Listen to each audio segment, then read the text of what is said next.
Hello everyone, and welcome to The Mortuary. I am the Mortician, and today we'll be talking about Goth for Beginners. Now, two things. In the description below, you will find a playlist, and on that playlist is one song from every album I talk about here. People had wanted me to start doing this for a while in pinned comments, but I feel like doing a playlist is a lot easier because I could just put together the playlist while I put together the list myself, and it gives me an excuse to listen to these albums again, so. So there's that. And number two, we need to talk about what Goth is. Okay, I'm going to assume that you're on this video, maybe you've started to delve into it, so you've listened to like Joy Division, you listen to Bauhaus, you've listened to The Cure, and you kind of have a very baseline understanding of what it is. But to expand on your idea of what Goth is not necessarily a genre of music. Goth kind of encapsulates a whole ton of different genres. It's more of an umbrella term for genres than it is a genre itself. Because you get things that are really, really, really poppy, like Joy Division, and then you get things that are like dark wave, and that's considered Goth. So, what I do on my channel, I'm going to assume you're new because this is like nothing I've ever done before on this channel is non-metal. So I'm going to assume you're new. On my metal videos, typically I do abrasiveness, a gradient. So for abrasiveness, so usually I would start with like, what's the easiest to get into and then kick it up two other times. This time I'm actually going to start with what I consider to be the baseline sound for Goth, and then we're going to move forward in the gradient, and it's going to get farther and farther away. There's three here as well, so let's get started. The first album on my gradient is actually one of my favorites. It's actually a recent favorite of mine, The Chameleon Script of the Bridge. This, to me, is a great baseline for Goth, because it has all of the poppy elements of stuff like Joy Division and The Cure, but it still is, it's very unique in the way it does it. So you can kind of get almost a scope for a couple of different kinds of this more poppy Goth. Absolutely incredible record. It's just very plain Jane. Love it. Second one is Fields of Nephilim, Dawnraiser. This is a huge step. Honestly, I should have done probably more than just three, but Fields of Nephilim, Dawnraiser is actually more of like a country goth hybrid sort of thing, and it works absolutely beautifully, and it's just crazy good. I think that's actually their best record in my opinion. It used to be Elysium, but I've really come around to loving Dawnraiser. And lastly is actually Darkwave. It's Lycia's Ionia, which is absolutely incredible album. It is actually kind of impenetrable, so this might not be the place that you should start listening to Goth, or even start with Darkwave, because it actually is pretty impenetrable. But it is a really fun listen once you learn to appreciate it.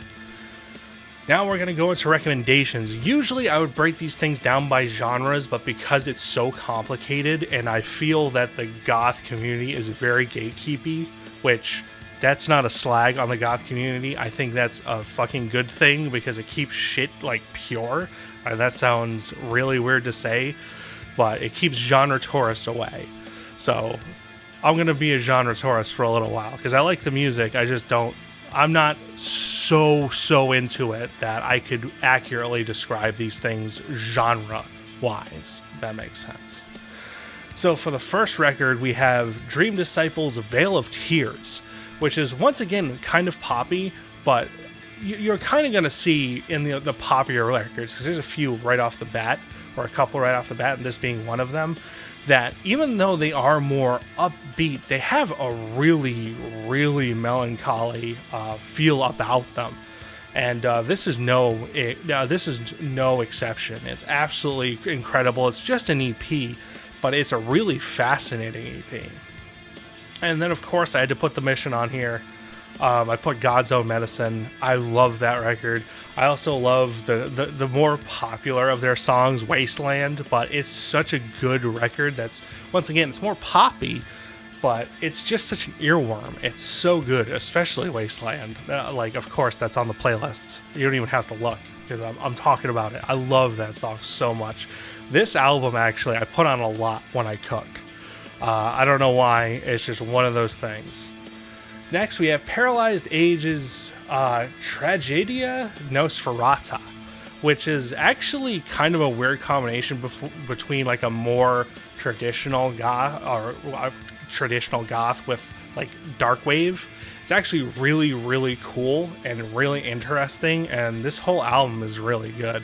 I actually really enjoy it. This is actually something I found quite recently and just absolutely fell in love with, so of course it had to be on here.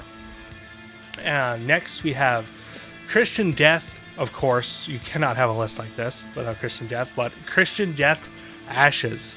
I really wanted to put only Theater of Pain, but I felt like most people who are going to start getting into goth will more than likely know only Theater of Pain, so I felt like doing Ashes is probably a better idea. And Ashes is a lot, I wouldn't say it's a lot different, but it's different enough from only Theater of Pain that it's just a different listening experience. It's just very enjoyable. If you like only Theater of Pain, this is like the next logical step for the band, I guess you could say. Very, very good stuff. This is actually something I just found a couple of days ago, but it's been in my head forever, so I figured it had to be on here. That's Corpus Delicities Twilight. This is kind of a weird one. This is pretty fucking dark, but also very catchy. So I feel like most people would probably appreciate this, even if they don't really like this realm of music. You probably would like something off this. At the very least, the single you probably would like this, which is Twilight. Really, really good. Clan of Zymox, self-titled. This, of course, had to go on here.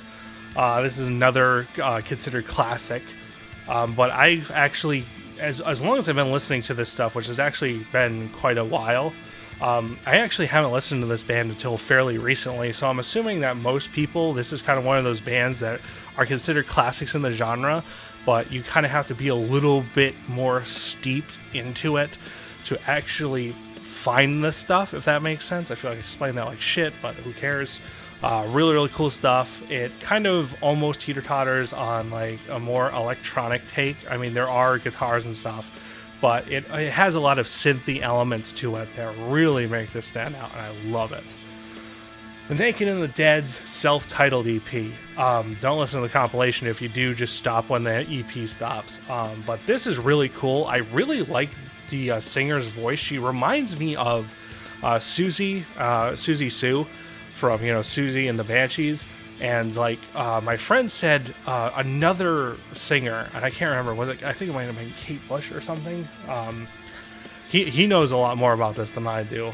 But yeah, this is really cool. And honestly, it was the vocals themselves that really pulled me in, and then the instrumentals really, really like just pair perfectly with her voice. Really, really awesome stuff. And lastly, we have Alien Sex Fiends Acid Bath, which is really weird in my opinion. I remember the first time I ever heard this record, my friend Andy, I believe, was the one who showed it to me, and I couldn't properly process it the first time I heard it. It was just so weird. I don't know how to actually describe the sound that they have. But it is traditional, more traditional. But it has, like, I don't know what to say about it. Like, maybe more psychedelic elements to it. It's very, very strange and very unique. I really haven't heard anything like it yet. So, yeah. Please tell me what you guys think about this video. I just want to do another one of these. I didn't want to do metal again. Like, I've been really listening to, like, a lot of this more gothy stuff. So I just want to do something else. Like, I've never really considered myself a metal tuber. And I'm really going to start branching out into more genres as we go along. So please tell me what you think about this, because I'm always down to talk about anything music related. So thank you guys for watching. Don't come to my house and lynch me because you didn't like some of my description of goth. I know who you are. Please don't lynch me.